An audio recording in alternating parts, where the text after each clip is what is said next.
Deuxième reproche qu'on me fait, celui d'avoir une activité professionnelle à côté de mon activité parlementaire. Oui, je l'assume, tout le monde le sait, depuis 2012, je fais des conférences dans le monde, j'ai une société de conseil. Quand j'ai quitté Matignon, j'ai beaucoup hésité à poursuivre la vie politique. Moi, je ne fais pas partie des gens qui sont nés en se disant « un jour, je serai président de la République ». J'ai beaucoup hésité avant d'être candidat. Je voulais avoir une activité professionnelle. Je la revendique. Je vous dis une chose, Monsieur Pujadas.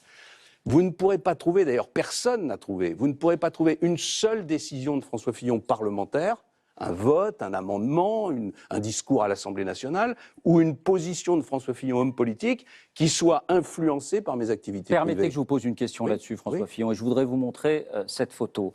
Lorsque votre société de conseil signe un contrat avec un homme d'affaires libanais, et qu'elle empoche 50 000 euros de factures, d'argent, pour un service bien précis qui est de présenter à cet homme-là Vladimir Poutine. Mensonge et honté. D'ailleurs, l'article du Canard enchaîné ne le dit même pas. Le Canard enchaîné est beaucoup plus prudent que ça. Vous démentez avoir perçu cette somme pour présenter Vladimir Poutine à cet homme d'affaires. Bien sûr, vous me prenez pour qui et vous prenez M. Poutine pour qui? C'est une insinuation, d'ailleurs, dans l'article. Juste une insinuation.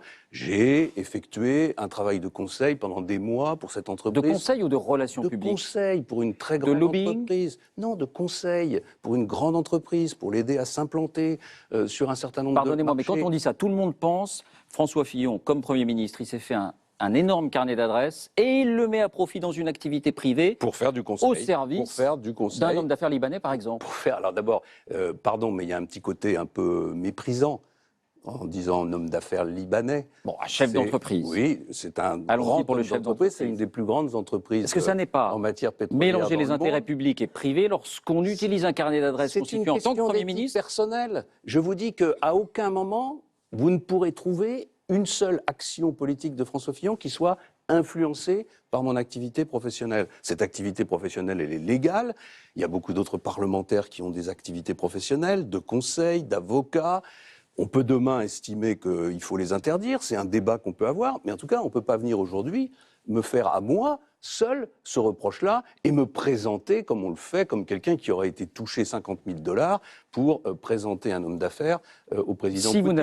Si vous n'aviez pas été Premier ministre, François Fillon, vous n'auriez pas pu exercer ce travail à un tel niveau? Bien sûr que si. Donc est-ce qu'il le conflit d'intérêts n'est pas là? Ce travail de conseil, il correspond aussi à ce que j'ai appris, à ce que je sais faire, et pour moi, c'était d'ailleurs très important de démontrer que j'étais capable d'avoir une activité. Et alors bien sûr. Et ces contacts qui sont noués parce que vous êtes Premier ministre. Et alors, est-ce que ça influence les choix politiques qui sont les miens?